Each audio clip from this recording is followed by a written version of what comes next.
Okay, back again, chapter 3. But I remember this this last thing that that I just wanted to, it's a reminder. I think we all know this, but I think this is such a good reminder. And I love that Sarah ended her chapter on this on page 28.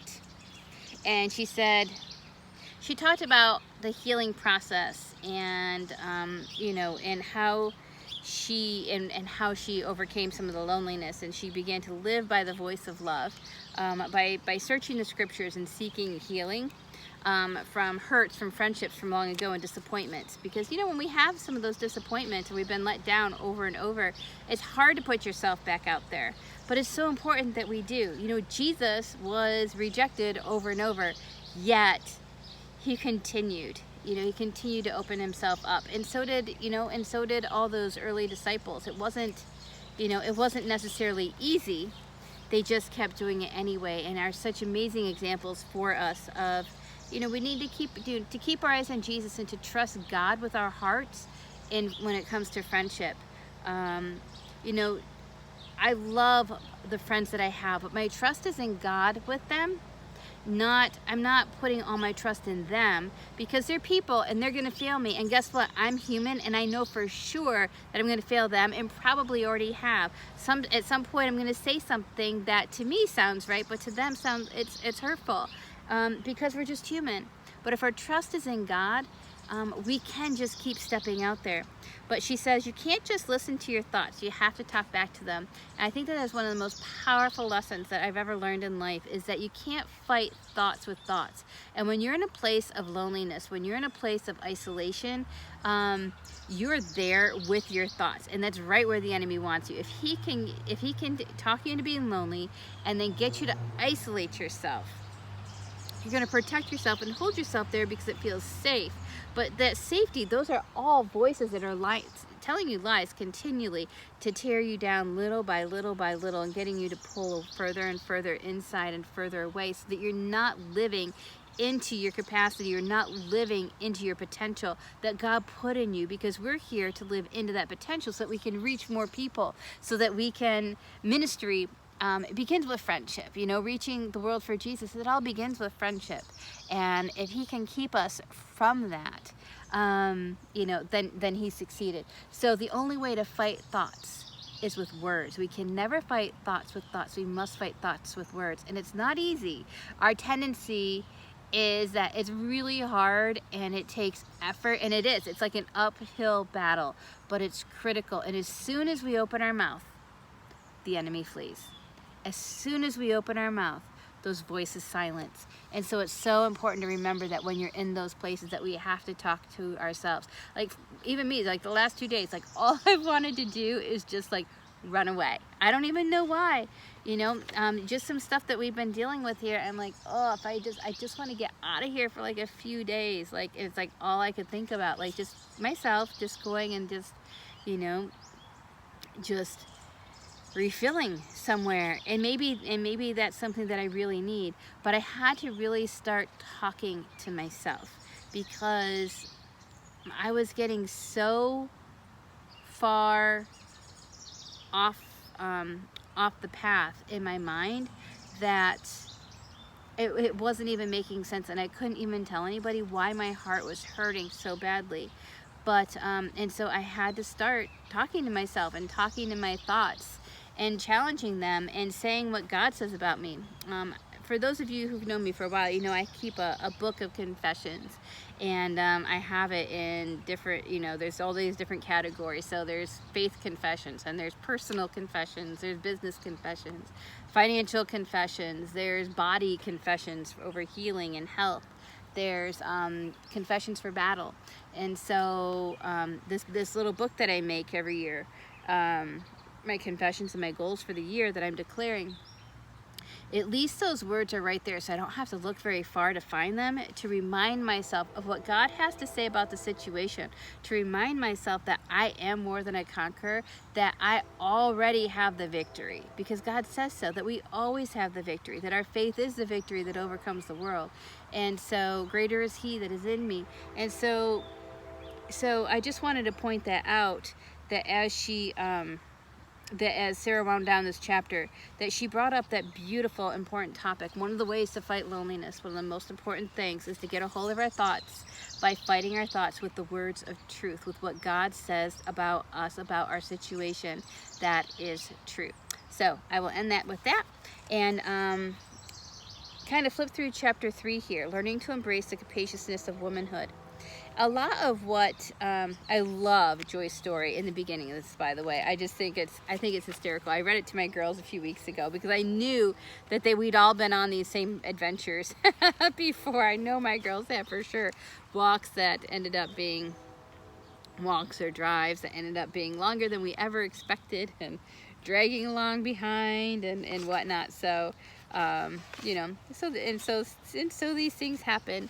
But I love that she talks about, like, the main point of that story was that her mother called her mother, who was you know, this representative, this capaciousness of womanhood, which is spaciousness of womanhood, called out in Joy, I'm so sorry that you're tired. I know you're hurting. I know you're tired.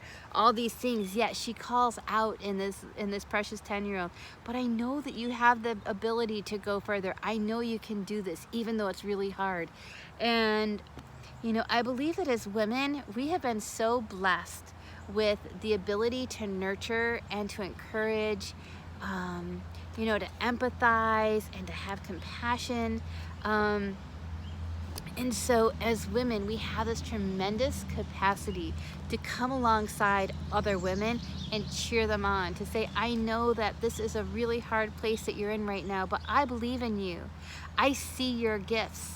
I see God in you, and I know that you're going to, even though this is hard, I'm right here for you, and I'm going to hold your hand, but I know that you can do this. And as women, we have such a capacity to cheer other women on, to cheer one another on, and to come along and undergird and to strengthen one another. And I think that as women, that we really need to celebrate this within ourselves, and to allow ourselves to really to express it.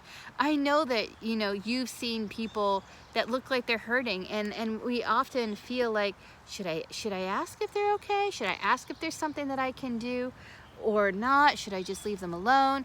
And so often, you know, with my introvertedness, you know, I'll back off because I'm like, I don't know if I really know quite the question to ask or what to say, and what do I have to offer this person, or what if I offer to pray for them and God doesn't show up? You know, how, I mean, please tell me that I'm not alone in these questions, right?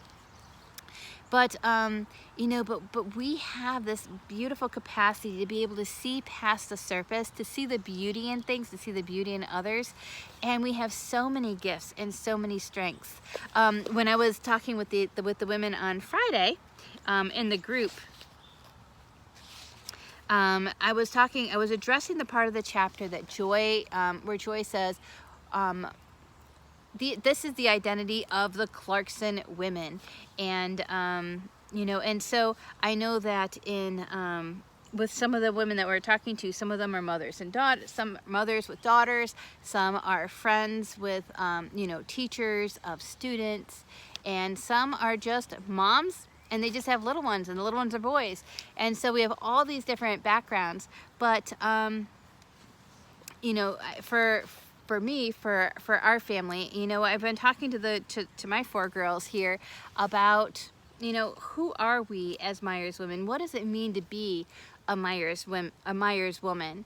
And so whatever your situation is, whether you have more girls with you or you don't have more girls with you, I want to encourage you to define that for yourself. What does it mean to be you? You know, what does it mean to be a Thomas woman? What does it mean to be a Groff woman? What is, you know, what does that mean to you? You know, for the Myerses, for us, you know, one of those things is personal growth. Like, that's just one of those non-negotiables in our household. Another one is, Myers women, we speak truth all the time. We declare and we confess. We are faith girls. That's just who we are. You know, we believe and we see and we declare, and you know, we're faith girls, and that's just who we are here. You know, we are like the Clarkson women. We're queens of celebration. We love hospitality.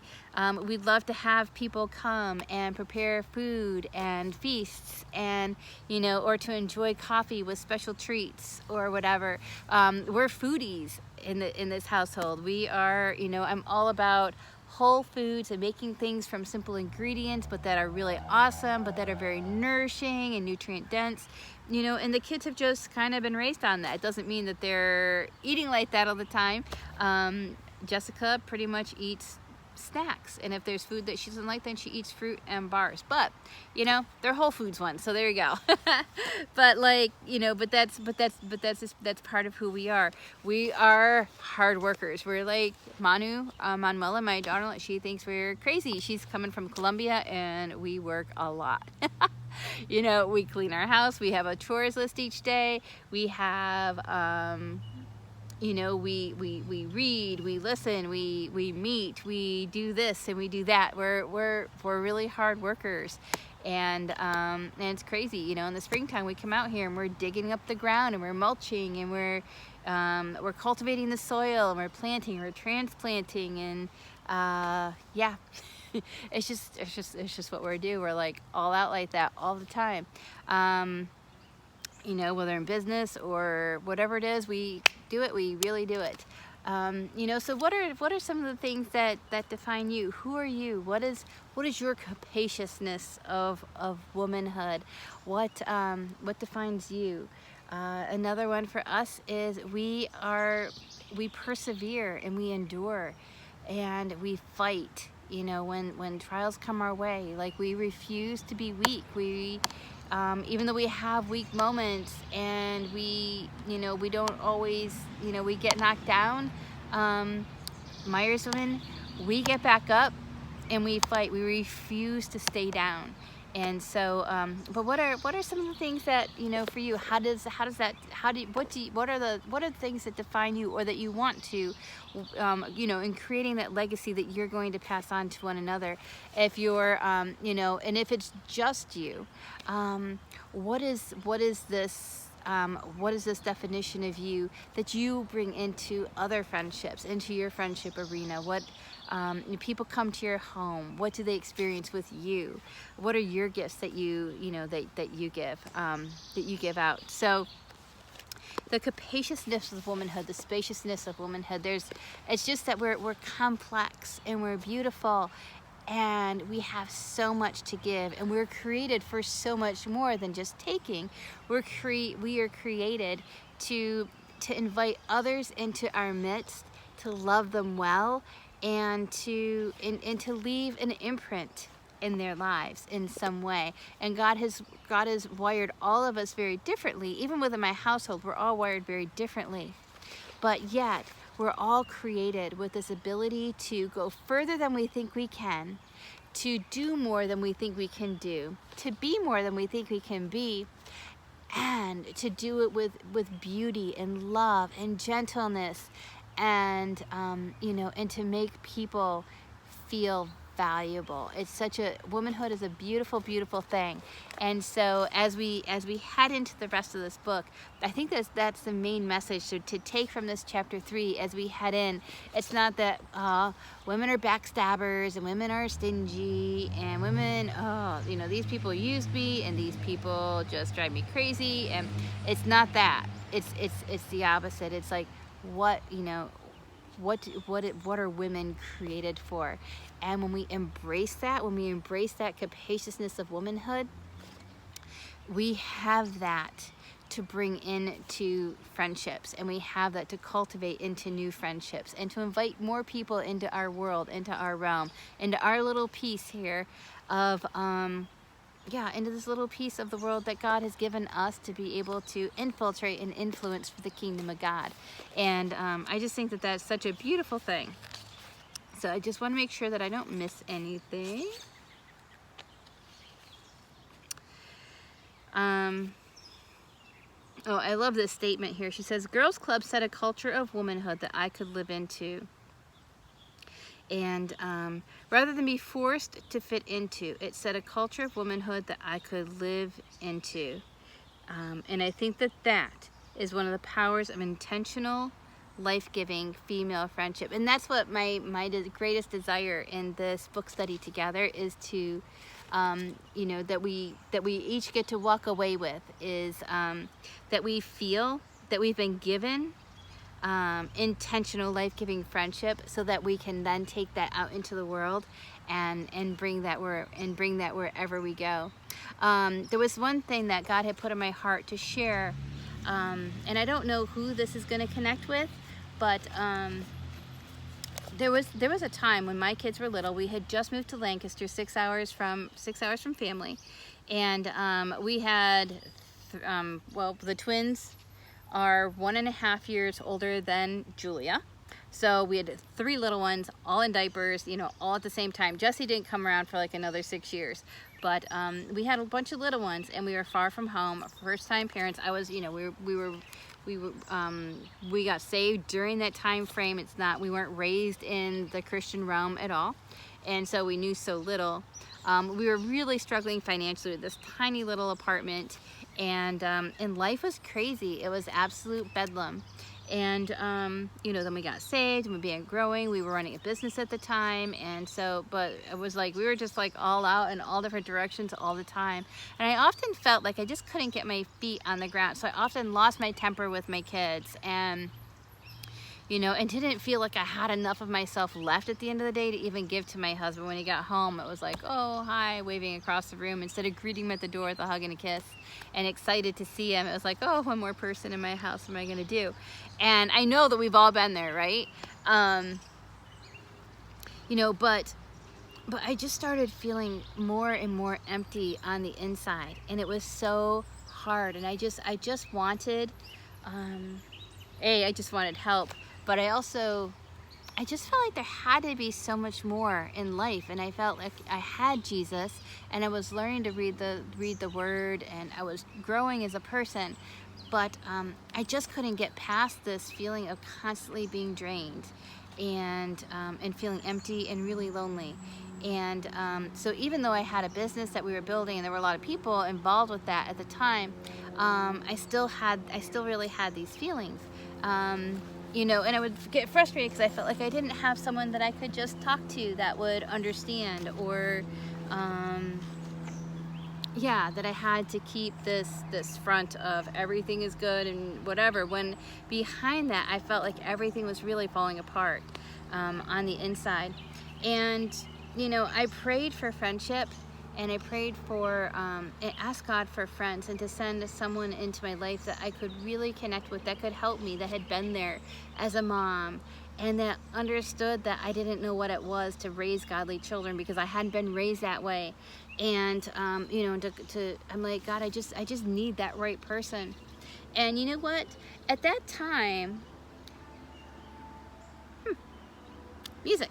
So at that time, it didn't come in the form of a friend, like a friend per se, but he did bring amazing female mentors into my life, and it came at that point in my life. It came through books. It came through, well, this is like 20 years ago, 15 to 20 years ago. It came through books. It came through me finding, you know, catching Gloria Copeland on the Believer's Voice of Victory at like 9 o'clock every morning. It came through, you know, listening to audios or CDs at the time of women who were, you know, just people that were teaching me to grow as a woman in Christ. And so, but I grabbed hold of those and that kind of mentorship and that kind of friendship. And even though it wasn't someone that was right across the table that could like reach over and give me a hug and tell me it's all gonna be okay, I understand, you're okay, you're not terrible, we've all been there. You know, at that point, it came from a Joyce Meyer, a Lisa Bevere, but I allowed these women to truly become my spiritual moms. I allowed these women to become mentors in my life, and I felt a kindred spirit. And even recently, like with this whole new transition of motherhood where I am right now with Sally Clarkson, I allowed these women to really speak into my life. And but the number one at that time was Gloria Copeland. And I remember one of the greatest lessons that I ever learned from her, that changed my life forever and helped to fill me up, so that that emptiness started going away, and so that the chaos that I felt was my life began to come into more of a rhythm. I'm not saying order, but into more of a rhythm, a manageable rhythm. And and to have a peace that began to come into our lives and into that rhythm, instead of this just constantly crazy, constantly losing my temper, always feeling drained.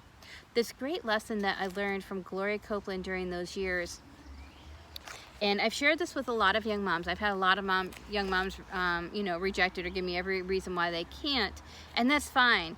I just always put it out there because it changed my life. It may not change your life, but it changed my life incredibly. So, and that is, Gloria said that as she became a new mom, she was a brand new born again Christian, and one of the lessons that she had learned was that she could not have enough of herself to give to her family, to meet everybody's needs, and still even feel like a human being if she hadn't first filled up. And so for her, it meant getting up early when it was dark out, before anyone else in the house was stirring, because she knew that with little ones that they're going to get up like right away. They want to eat right away, and then your day is off and running. Something spills, something breaks, somebody needs something, someone hit each other, and and then there's just like no time to go to backtrack and try to go get filled up. It's already like gone. But what she learned was that if she got up early and she filled herself up before all the distractions began for the day, that she found that she had enough for the rest of the day. She called it tithing her time to God. So just like you tithe your 10% of your income to the Lord, and you see the blessings of Malachi 3 flowing in your finances, she applied that same principle to her time, that since she never had enough time and never had enough energy and never had enough patience, she sowed those things and got up early and sowed that time to the Lord. So she took that time to spend a few minutes to give thanks, to spend a few minutes to pray, and then to spend time just reading the Word and taking in the Word to fill up her heart and her spirit for the day. And then she found that not only did she have time to take care of what needed taken care of in the household, take care of what needed taken care of with the kids, she had time to exercise, that she had some time to refinish furniture, a few pieces one month. She had time to do some things for herself that nourished her soul. And so, but it all came out of that filling herself up. As she filled herself up and her eyes were focused on God, God brought the circumstances of her life into order, into rhythm, and life flowed from her into her household, and created an entirely different atmosphere. It's called learning to take control of the atmosphere of your home, and it's available to anyone. And so I just want to put that out there. I took what she taught and I applied it, and I'm telling you, within just weeks, our home was a completely different place, and the people that would come to our home wanted to stay because they just got caught up in the spirit, the atmosphere of the home, which was a place that was hosting God, because he was invited in first thing in the morning, and I wasn't just drained right away because I was spending time with him each morning and time in his word. I had enough to give. Now, it doesn't mean that like I never lost my temper again and things didn't get crazy. Nope, that's not true. But everything became so much more manageable, and those moments became fewer instead of the norm. So so I don't know why that came to me here in this, but I guess when I read that Girls Club set a culture of womanhood that I could live into, my girls club at that time was me. It wasn't me and my little girls. It was me, and it was Gloria Copeland. My girls club was me and Lisa Bevere, or me and maybe a little bit of Joyce Meyer at the time. And so, but that was, so that was my girls club at the time. And so I just treated them the treasure that they were, And in time, God brought more and more women, real live people that could hug me. I could hug them back into my life. And I know that he's going to do the same for you too. So I just wanted to share that with you. And yeah, I'm not trying to boss you around. I pray that it's just a gift of grace that I can give to you that really helps you in you know, in those moments of struggle and whatnot. So anyway, love you guys. Got to go make dinner, and I will see y'all Friday.